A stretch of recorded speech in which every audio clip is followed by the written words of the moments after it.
مفتی صاحب اگر کسی کو صورتیں یاد نہ ہوں, صرف ایک ہی صورت یاد ہو تو کیا رکعتوں میں ایک ہی صورت, جی ہاں ایک ہی صورت بار بار پڑھتے رہو.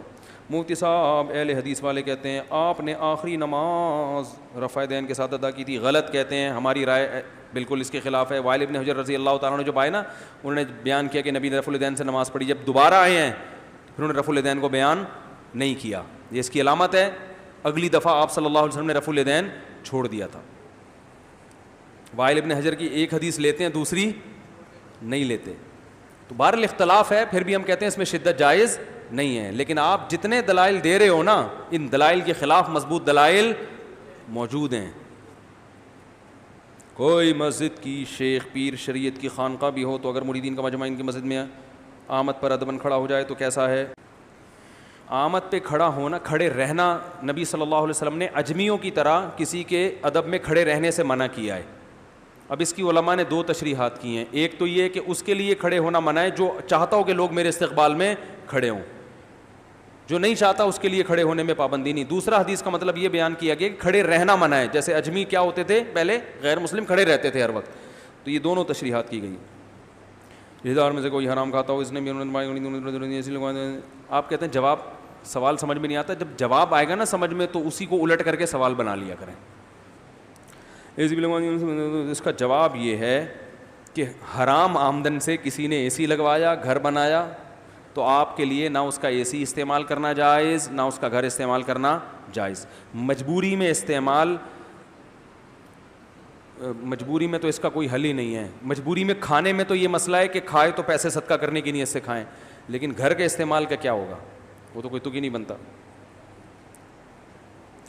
جس نے بنایا ہے وہ اپنے اوپر صدقے کو لازم کر لے, ٹھیک ہے نا. اگر ناپاک اور نجاست کا نشان ایک سکہ جتنا یا اس سے کم ہو تو اسے دھونے کی ضرورت, جی ضرورت نہیں ہے, ایک سکے سے کم ہو. اگر جس نامحرم کو دیکھنے سے شہوت پیدا نہ ہو, اس نامحرم کو دیکھنا بھی حرام اور ناجائز ہے. اصول کے لحاظ سے تو حرام اور ناجائز نہیں ہے, کیونکہ بشرطے کہ وہ پردہ نہ کرتی ہو. اگر کوئی عورت پردہ کرتی ہے اس کا مطلب وہ اپنے آپ کو دکھانا نہیں چاہتی, تو اس کو دیکھنے میں فتنہ نہ بھی ہو تو بھی دیکھنا جائز نہیں ہے, کیونکہ اس کے وقار کے خلاف. اور جو عورتیں پردہ نہیں کرتی تو علامہ شامی رحمۃ اللہ نے بیان کیا ہے کہ ان کو اگر دیکھنے میں شہوت نہیں ہے, فتنہ نہیں ہے, تو ان کو دیکھنا جائز ہے. یہ مسئلہ فقہاء نے بیان کیا. لیکن علماء کہتے ہیں کہ اس زمانے میں اگر اس کی گنجائش دی گئی تو شیطان کے لیے راستہ کھل گیا, سمجھتے ہو, اس لیے, اور شہوت پرستی کا دور ہے, تو اس لیے کوئی ضرورت ہو تو گنجائش دی جاتی ہے, ضرورت نہیں ہو تو فتویٰ اسی پہ دیا جاتا ہے کہ جائز نہیں ہے. تو ضرورت کے مواقع الگ ہیں, لیکن فتویٰ اسی پہ دیا جاتا ہے کہ شہوت کا خطرہ نہ بھی ہو تو بھی دیکھنا جائز نہیں ہے, کیونکہ شہوت پیدا ہونے میں ٹائم لگتا نہیں ہے, اور شیطان کہتا ہے کہ نہیں ہے, دل میں حالانکہ ہوتی ہے. آپ دیکھ رہے ہو نا, مرد گزر رہا ہوگا اس کو نہیں دیکھے گا, خاتون گزرے گی فوراً اس نیت سے دیکھے گا کہ شہوت چونکہ نہیں ہے لہذا میں دیکھ رہا ہوں. تو شہوت تو وہاں بھی نہیں تھی, جو ابھی موچھوں والا بندہ گزرا ہے اس کو کیوں نہیں دیکھ رہا تھا؟ اس کا مطلب دل میں فساد ہوتا ہے, لذت کی نیت ہی سے دیکھ رہے ہوتے ہیں.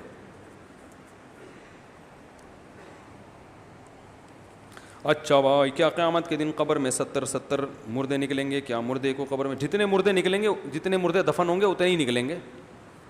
70 اس لیے کہا جاتا ہے کہ ایک ایک قبر میں سینکڑوں مردے دفن ہوتے ہیں. یہ جو بہت سے رہائشی جگہیں ہیں نا جن کو ہم سمجھتے ہیں یہ کسی زمانے میں قبرستان تھیں, لوگ وہاں رہ رہے ہیں, کیونکہ اتنے لوگ دنیا میں مر کے جا چکے ہیں کہ وہ مٹی میں تحلیل ہو گئے, تو کوئی پتہ نہیں ہم کسی کی قبر پہ بیٹھے ہوئے ہوں. تو یہ تو قیامت میں جب دوسرا سور پھونکا جائے گا نا, اور مردے کہاں کہاں سے نکل کے جا رہے ہوں گے, تو اس لیے کہا جاتا ہے ایک ایک قبر سے 70. تو کوئی مخصوص عدد نہیں ہے, جتنے دفن ہوں گے اتنے نکلیں گے. کیبل کا کام پورا حرام ہے کیا؟ اگر نہیں تو کتنے حرام ہے؟ کیبل کا کام میں زیادہ تر چینل فحش ہی ہیں. دیکھو انٹرنیٹ کیبل ڈالنا جائز ہے, کیونکہ اس میں سامنے والے کو اختیار ہے کہ وہ کیا دیکھے, جبکہ جو عام کیبل ہے اس میں جو پروگرام ہے نا بنیادی, وہ پروگرام ہی ناجائز ہے. سمجھ رہے ہو؟ فلمیں ہیں, ڈرامے ہیں, زیادہ تر یہی ہے, گانے بجانے ہیں, زیادہ تر یہی ہے. اس لیے کیبل کا کام نہ کریں. پھر بھی میں صریح حرام اس لیے نہیں کہہ رہا کہ کیبل میں بھی یہ کیونکہ کیبل میں بھی یہ امکان موجود ہوتا ہے کہ کوئی صرف نیوز چینل دیکھنے کے لیے لے رہا ہے, سمجھ رہے ہو؟ نہیں یاری بات سمجھ میں؟ یعنی کوئی یقینی نہیں ہے کہ وہ ناجائز میں ہی کرے گا. اس لیے میں کیبل کے کام کو بھی سری حرام نہیں کہہ رہا, بلکہ اس میں آپ دوسرے, مجھے اس کے بارے میں حلال و حرام کہتے ہوئے نہ حرام پہ شرح صدر ہے نہ حلال پہ, تو میں اس بارے میں خاموشی اختیار کر رہا ہوں. بہرحال احتیاط کا تقاضا ہے کہ یہ کام نہ کیا جائے, کوئی اچھا کام نہیں ہے. لیکن بعض دفعہ لوگوں کی ٹی وی بھی ایک ضرورت ہے, بعض لوگوں کی, ہر ایک کی تو نہیں ہے. ہر کام آج انٹرنیٹ نے, جو کام ٹیلی ویژن پہ ہوتا تھا وہ انٹرنیٹ نے آپ کے لیے آسان کر دیا ہے. تو ٹیلی ویژن میں زیادہ تر تو خرافات, اب بھی خرافات ہی ہیں. تو اس لیے میں ٹی وی گھر میں رکھنے کی بھی پرمیشن نہیں دیتا. کوئی شدید مجبوری ہو تو رکھیں, ورنہ ٹی وی رکھنے کی, جو رکھنے کی چیز ہے بیوی وہ رکھ نہیں رہے, ٹی وی رکھنے گھر میں انٹرٹینمنٹ کے لیے رکھتے ہیں نا, تو انٹرٹینمنٹ کے لیے تو اللہ نے بیوی کو پیدا کیا بھائی, بیوی نہیں رکھ رہے. ڈیجیٹل تصویر میں موبائل چلی گئی تصویر بھی داخل ہے جی, لیکن تصویر کو اگر پرنٹ نکال لیا تو پھر وہ ڈیجیٹل فارم میں نہیں ہے. قرآن مجید ترجمہ کے ساتھ پڑھنا کیسا ہے؟ ضرور پڑھیں, اچھی بات ہے. اگر خود ترجمے کے ساتھ پڑھیں تو کیا گمراہ ہو جائیں گے؟ نہیں بھائی, ترجمہ بھی پڑھیں تو ساتھ ساتھ تفسیر بھی پڑھیں نا کسی معتبر عالم کی, پھر گمراہ انشاءاللہ نہیں ہوں گے بلکہ ہدایت ملے گی. اگر عبادت کرنے کی وجہ سے تکبر پیدا ہو جائے, یعنی یوں ہو خیال ہو میں تو باقی لوگوں سے زیادہ نماز میں تلاوت کر رہا ہوں اور باقی مسلمانوں کو حقیر اور کمتر سمجھنے لگے, تو یہ تکبر کیسے ختم کیا جائے؟ نماز پڑھتے رہیں خود بخود ختم ہو جائے گا. یہ تکبر نہیں ہے, تکبر کا وسوسہ ہوتا ہے. یہ نماز پڑھنے سے تواضع پیدا ہوتی ہے, تکبر پیدا نہیں ہوتا. تو یہ جو آ رہا ہے نا حقیر وکیر, یہ سب وسوسے, اکثر لوگوں کے ساتھ وسوسے ہوتے ہیں, تو ان کی پرواہ مت کریں. جب عادی ہو جائیں گے تو یہ وسوسے خود ہی ختم ہو جائیں گے. اگر والد صاحب نے پوری زندگی حرام کمائے تو جو وراثت کی رقم ملے گی وہ جائز ہوگا. اگر حرام آمدن سے گھر بنایا تو اس گھر میں رہنا جائز نہیں, تو کیا کسی اور کے پاس اتنی وسعت نہ ہو کہ دوسرا گھر صحیح سے کرائے پہ چلا جائے تو اس کے لیے کیا ہوگا؟ جو مجبور ہے, فقیر ہے, وہ تو رہ سکتا ہے. جو مجبور نہیں ہے وہ والد صاحب کے, سوال پڑھ لیتا ہوں, یہ زیادہ ہی ہو گیا, کچھ جواب سے سوال سمجھ میں نہیں آئے گا. والد صاحب نے ٹوٹلی حرام پیسوں پہ گھر بنایا, ٹوٹلی, اور یہ حرام پیسوں کی وراثت چھوڑی ہے, تو اولاد کے لیے وہ وراثت جائز نہیں ہے. خوب ذہن میں رکھ لیں. ہاں ایک شرط کے ساتھ جائز ہے کہ اس وراثت کو جب ملے تو اسی وقت نیت کریں کہ جتنے پیسے پیسے نہیں, جتنی پراپرٹی, جو کیش رقم ہے وہ تو ویسے ہی صدقہ, وہ تو استعمال نہیں کر سکتے. جس رقم سے والد صاحب نے کچھ خرید لیا وہ کنورٹ ہو گئی نا, تو اب اس میں یہ نیت کریں کہ میں 1 کروڑ کی پراپرٹی آپ کو ملی ہے تو 1 کروڑ روپے صدقہ کروں گا, اور صدقہ کرنا شروع کر دیں, تو پھر وہ آپ کے لیے اس کا استعمال جائز ہو جائے گا. اگر کسی کتاب میں قرآن کی صورتیں, آیت اور عربی کی دعائیں زیادہ ہوں اور اردو کم ہو تو عربی اس کتاب کو بغیر, اگر قرآن کی آیتیں زیادہ ہیں اور باقی تفسیر کم ہے تو پھر اس کو بلا وضو ہاتھ نہیں لگا سکتے. آیتیں کم ہیں, تفسیر کا عنصر زیادہ ہے تو پھر بلا وضو بھی ہاتھ لگا سکتے ہیں. اگر سورہ ملک,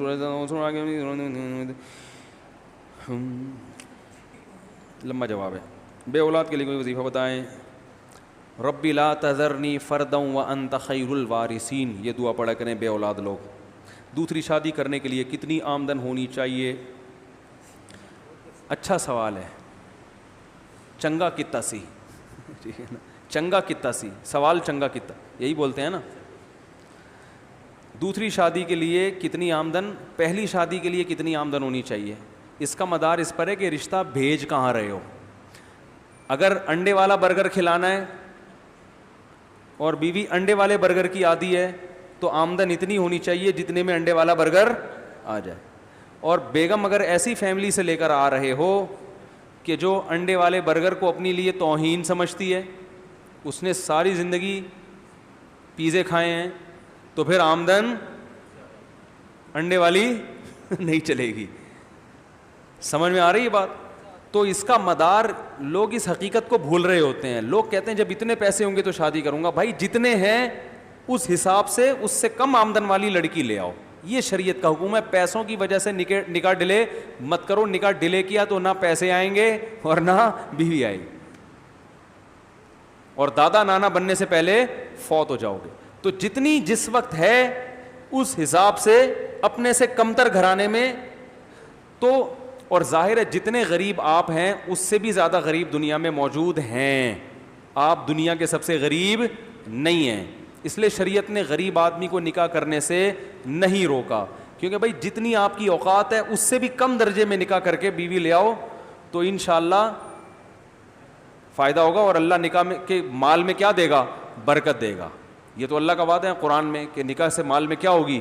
برکت. تو دوسری کا بھی یہی اصول ہے, تیسری کا بھی یہی اصول, چوتھی کا بھی یہی اصول. جہاں پیغام بھیج رہے ہو آپ دیکھو کہ اس کی حساب سے, تو اگر نہیں کھلا سکتے اس کے حساب سے تو یہ نہیں کہ شادی نہ کرو, بلکہ حساب کم کر دو, ایسی لے کر آؤ کہ جس کو اس کے حساب سے میں کھلا سکوں. داغا دیکھنا.